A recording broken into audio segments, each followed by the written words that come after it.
യൂറോപ്പിലെ ഏറ്റവും കൂടുതൽ കോട്ടകളുള്ള രാജ്യം കൂടിയാണ് സ്ലൊവേക്യ.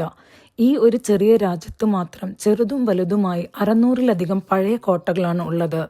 അതിൽ ഭൂരിഭാഗവും ഇന്നും ചരിത്രത്തിന്റെ അവശിഷ്ടങ്ങളായി മലനിരകൾക്ക് മുകളിൽ കാണാം.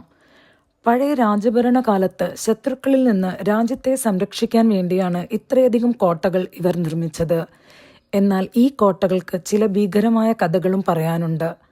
നമ്മൾ വിചാരിക്കുന്നത് ഡ്രാക്കുള കഥകൾ ജനിച്ചത് റൊമേനിയയിലാണെന്നാണ്.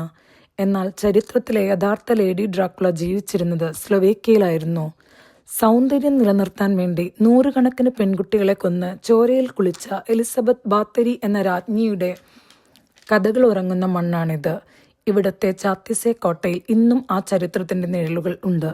പക്ഷെ ഈ ഭീമമായ കഥകൾക്കപ്പുറം ഇന്നത്തെ സ്ലൊവേക്യ തികച്ചും ശാന്തമാണ്. സ്ലൊവേക്യയിൽ ഏകദേശം 50ഓളം പഴയ മരപ്പള്ളികളുണ്ട്. ഇതിലേറ്റവും അത്ഭുതകരമായ കാര്യം ഈ വലിയ പള്ളികൾ പണിയാൻ ഒരാണി പോലും ഉപയോഗിച്ചിട്ടില്ല എന്നതാണ്. വെറും മരക്കഷ്ണങ്ങൾ പരസ്പരം കോർത്തു മാത്രമാണ് ഇവ നിർമ്മിച്ചിരിക്കുന്നത്. കാരണം 17-ാം നൂറ്റാണ്ടിലെ കടുത്ത നിയമങ്ങൾ അനുസരിച്ച് അവിടെയുള്ള പ്രൊട്ടസ്റ്റന്റ് വിഭാഗക്കാർക്ക് പള്ളി പണിയണമെങ്കിൽ കല്ലുകളോ ലോഹങ്ങളോ ആണികൾ പോലും ഉപയോഗിക്കാൻ അനുവാദമില്ലായിരുന്നു. വെറും 1 വർഷം കൊണ്ട് പണി തീർക്കുകയും വേണമായിരുന്നു.